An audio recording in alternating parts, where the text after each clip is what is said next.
अस्सलाम वालेकुम प्यारे बच्चों, उम्मीद है आप खैरियत से होंगे। हम आज देखने जा रहे हैं स्कॉलरशिप इम्तिहान की हलशुदा सवालात, इस सिलसिले में मजमून ज़हनी आजमाइश। तो इसके अंदर बहुत सारे सवालात हमने पिछली वीडियो के अंदर बहुत सारे सवालात को हल किए और फिर आज भी चंद सवालात के साथ हम आज फिर हाजिर हुए हैं। तो आइए सिलसिले को आगे बढ़ाते हैं और सवाल नंबर 1 देखते हैं कि दर्जे बाला जो शक्ल दी गई है वो आपको आईने में कैसी नज़र आएंगी। पिछली वीडियो के अंदर भी हमने ऐसे सवालात को देखे थे और आपको अच्छी तरह से समझाए थे कि एक आईने में देखना है तो किस तरह देखेंगे। तो सबसे पहले ये देखेंगे कि ये आईने में देख रहे, पीछे देख रहे तो दो दो की लकीर इस तरह से आना चाहिए। तो ऑप्शन नंबर 1 तो नहीं होगा, ऑप्शन नंबर 1 होगा, यानी कि सिफर ये लकीर इस तरह से है, मगर 5 यहाँ ऊपर चले जा रहे हैं। 5 ऊपर जाना, 5 नीचे आना चाहिए था, इसलिए गलत। यहाँ 5 नीचे आए, 7 ऊपर है, 2 की डंडी भी बरोबर है, उल्टे भी है। यह ऑप्शन नंबर 2 इसका सही जवाब लग रहा है। फिर भी अगले ऑप्शन को देखेंगे हम। यहाँ 7 ये तो नहीं हो सकता, ये पूरी तरह से उल्टे हो गए। ये भी है, 7 किधर है तो 5 किधर है तो 2 किधर है, तो ये भी नहीं होगा, यानी कि ऑप्शन नंबर 2 इसका सही जवाब होगा। इसी तरह से सवाल नंबर 2 है कि दर्ज झैल की सवालिया शक्लों का पानी में अक्स कैसा नजर आएगा। और पानी में देख रहे हैं तो ये पानी में नीचे, यानी कि नीचे लकीर आना चाहिए। यहाँ नीचे लकीर नहीं है, नीचे लकीर इससे मिलती जुलती होना चाहिए। जब उठाना है तो इधर रखना है, तो ये देखना है। अरे फिर अगर रखे भी तो ये किधर हो गया, ये किधर हो गई, ये नीचे एक लकीर, यानी इस तरह से नीचे बनना उसने, यानी कि एक लकीर आना तो इस तरह से देखना, तो ये लकीर इस तरह से बनना, इस तरह से। तो यहाँ हम ये देखेंगे ये तो नहीं होंगे, चौथा ऑप्शन भी नहीं होगा, क्योंकि यहाँ जो है ये जो निशान बना हुआ है ये सीधा बना हुआ है। अब ऑप्शन नंबर 2 और 3 में से देखेंगे तो ऑप्शन नंबर 2 के अंदर भी जो लकीर है ये देखिए ये इससे मिलता है, यानी कि यहाँ ये देखेंगे तो इस तरह से ये शक्ल को उठाकर हम इधर रखेंगे तो ये लकीर तो डायरेक्टली इधर आ रही है सीधे से, ये लकीर आ रही है, यानी कि इस तरह रखेंगे तो ये जाहिर सी बात है ये इसका उल्टा, यानी ये जा रहा है इधर तो ये जा रहा है इधर, यानी नीचे की तरफ ये ऊपर की तरफ, और ये डायरेक्टली ये ऊपर की है मगर ये उल्टी है। तो इसीलिए ऑप्शन नंबर 3 इसका सही जवाब होगा। आप इसको घर पर भी मशक करके देख सकते हैं। ऑप्शन नंबर 3 इसका सही जवाब होगा। इसी तरह सवाल नंबर 3 है कि फैजान मशरिक की जानिब पीट करके खड़ा है, वो अपने बाएं जानिब से कायमा जाविया बनाते हुए 2 मरतबा मुड़ा, तो इसका मुंह कौन सी सिमत में होगा। और ऑप्शन नंबर 1 है मगरिब, नंबर 2 जुनूब, नंबर 3 मशरिक, नंबर 4 शुमाल। वैसे ही वही तरीके से जो पिछली दफ़ा हमने वीडियो के अंदर देखे, सबसे पहले ये बना लेने का, यहाँ शुमाल, जुनूब, उसके बाद ये मगरिब, मशरिक, मगरिब मशरिक। तो अब उसने क्या कहा कि मशरिक की जानिब पीट करके खड़ा है, यानी कि पीठ इधर करके खड़ा है, यानी देख रहा किधर है, इधर देख रहा है समझो।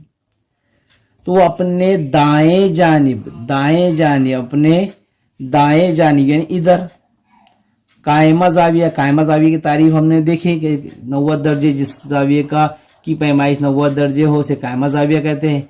तो बनाते हैं 2 मरतबा मुड़ा, इधर मुड़ा और फिर इधर मुड़ा, कायमा जाविया बनाते हुए मुड़ा, तो वो उसका मुंह कौन सी सिमत में होगा। इधर देखकर खड़ा है, इधर मुड़ा, फिर इधर मुड़ा, तो कौन सी सिमत में है, उसका मुंह मशरिक की सिमत में। ये ऑप्शन नंबर 3 इसका सही जवाब होगा। अब है दर्ज झैल शक्ल ए से बी तक घर से स्कूल तक का फासला रास्ता बताया गया है। तो बताइए कि घर से स्कूल तक पहुंचने के लिए कितनी मरतबा बाएं जानिब मुड़ना पड़ेगा। ऑप्शन नंबर 1 6 बार, नंबर 2 5 बार, नंबर 3 11 बार, नंबर 4 7 बार। तो उसने बाएं जानिब यानी कि लेफ्ट साइड में उसने क्या कहा कि बाएं जानिब यानी लेफ्ट साइड में वो कितने बार मुड़ा, यहाँ से लेकर इधर मुड़ा, इधर ये 1 मरतबा, फिर इधर 2 मरतबा, उसके बाद इधर तो नहीं आएगा, इधर ये इधर 3 मरतबा, 1, इधर 2, इधर 3, इधर नहीं आएगा, ये 4, उसके बाद ये सीधा और उसके बाद ये उल्टा 5 मरतबा, यानी कि वो कितनी दफ़ा मुड़ा, 5 मरतबा। ऑप्शन नंबर 2 इसका सही जवाब होगा, वो 5 मरतबा मुड़ा, क्योंकि ये इधर भी मोड़ा तो सीधी जाने बोल रहा है। तो ये सवाल नंबर 4 था। इसी तरह से सवाल नंबर 5 देखेंगे। सवाल नंबर 5 है कि हाथी को, ये बहुत अहम सवालात है, तो ये आपके सामने बहुत अहम सवाल है, ये बार बार पूछते रहता है सवाल, तो इसीलिए इसको अच्छी तरह से समझो आप तो आसान होगा। हाथी को शेर, सवाल नंबर 5 है कि हाथी को शेर कहा जाए, और शेर को खरगोश कहा जाए, खरगोश को शेर बबर कहा जाए, शेर बबर को भालू कहा जाए, तो हमारा कौमी जानवर कौन सा है? सबसे पहले क्या कहा हमने, हमारा कौमी जानवर, आखिरी में क्या पूछा, कौमी जानवर, तो हमारे कौमी जानवर शेर होता है, हमारे कौमी जानवर शेर होता है, और शेर को क्या कहा गया, खरगोश, इसीलिए ऑप्शन नंबर 2 इसका सही जवाब होगा। यानी कि क्या क्या कहा हमने यहाँ, शेर को खरगोश कहा, यानी कि शेर हमारा कौमी जानवर है, और कौमी जानवर को क्या कहा, खरगोश कहा, इसीलिए ऑप्शन नंबर 2 इसका सही जवाब होगा।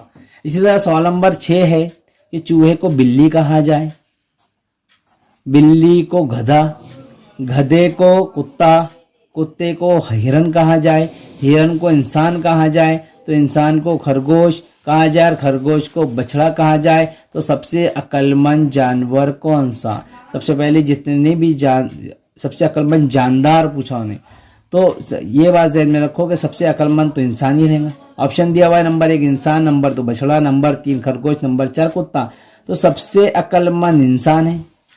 और जाहिर सी बात है कि जब सबसे अक्लमंद इंसान होगा, इंसान को क्या कहा, ये समझ ध्यान में रखना है, सबसे अक्लमंद कौन, और इंसान, इंसान को क्या कहा, इंसान को खरगोश कहा गया, तो इसका जवाब भी ऑप्शन नंबर 3 इसका जवाब खरगोश होगा। इसी तरह से सवाल आते हैं। देखिए आगे का सवाल है कि घोड़े को ऊंट कहा गया, ऊंट को जेब्रा, जेब्रा को गधा कहा गया, तो सहराई जहाज किसे कहा जाएगा? सहराई जहाज यानी कि सहराई जहाज ऊंट को कहा जाता है, तो यानी कि ऊंट, सहराई जहाज ऊंट, और ऊंट को क्या कहा गया, ऊंट को जेब्रा कहा गया, तो इसीलिए जेब्रा, यानी कि जो ऑप्शन नंबर 4 इसका सही जवाब होगा। इसी तरह से ये ऐसे सवाल जो होते हैं ना, सिर्फ दिमाग लगाए ना, हम पूरा इसको ये कहा जाए, इसको ये पूरा कंफ्यूज हो जाते इसके अंदर, और इसको मुश्किल बना लेते। जो चीज़ कहाँ गई, उसको जो पूछा गया सिर्फ उसको ही देखना है हमको, सबको नहीं देखना है। घोड़े को ऊंट, ये तो सवाल हो गया। सवाल नंबर 8 है कि झैल के जदवल का मुशाहिदा करके इस पर मुनहसर सवालात के जवाब मुतबादिल में से मुंतखब कीजिए। पुअर, इस लफ्ज़ का मुज़ात किस तरह लिखा जाएगा? और यहाँ ऑप्शन दे दिए गए आपके सामने। तो पुअर, पुअर का मुज़ात क्या होता है? रिच, रिच, पुअर का मुज़ात क्या होगा? रिच, और रिच, रिच आर, आर पहले क्या है? आर बराबर, यानी कि ये, उसके बाद आई, आई को क्या कहा? ज़रब। सी है, सी को क्या कहा गया? दायरा, यानी गोल पूरी तरह से भरा हुआ। एच, एच को क्या कहा गया? जमा। और ये अलामत आपको कहाँ नजर आ रही है? किस ऑप्शन में नजर आ रही है? यहाँ तो नहीं होंगी, यहाँ बराबर ज़रब है, हाँ इस, हाँ ऑप्शन नंबर 2 इसका सही जवाब होगा। ऑप्शन नंबर 3 भी नहीं होगा, ऑप्शन नंबर 4 भी नहीं होगा, यानी कि ऑप्शन नंबर 2 इसका सही जवाब होगा। इस तरह से करना है सवाल को। सवाल नंबर 9 है शादी, ये लफ्ज़ कौन सी अलामतों के ज़रिए ज़ाहिर किया जाएगा? शादी, शादी को सबसे पहले शादी लिखते, तो शादी को शादी, इस तरह से लिखेंगे। शादी में सबसे पहले शीन है, शीन है यानी कि स्टार है, स्टार है। उसके बाद अलिफ दायरा है, दाल मुसल्लस है, और उसके बाद ये बोले तो मुरब्बा है। और ये शक्ल आपको कहाँ नज़र आ रही है? स्टार, दायरा, मुसल्लस, मुरब्बा यहाँ नज़र आ रही है। Option number 1। यहाँ स्टार यहाँ भी नहीं आ रही, ये गलत है, ये ऑप्शन भी गलत है, ये ऑप्शन भी गलत है। ऑप्शन नंबर 1 इसका सही जवाब होगा। तो प्यारे बच्चों, ये चंद सवालात थे जो हमने आपके सामने लेकर आए थे। बहुत अहमियत रखते हैं आपके लिए ये सवालात। ऐसे सवालात की आप घर पर भी मश्क कीजिए, और उम्मीद है ये वीडियो आपको पसंद आए होंगे, समझ में आए होंगे सवालात। आपके सवालात हमें, आपके जो भी सवालात होंगे आप अपने कमेंट बॉक्स में लिखिए। इंशाल्लाह अगली वीडियो के अंदर जब भी सवालात लेकर आएंगे तो आपका सवाल ज़रूर उसके अंदर शामिल किया जाएगा। उम्मीद है आप खैरियत से होंगे। खुदा हाफिज़।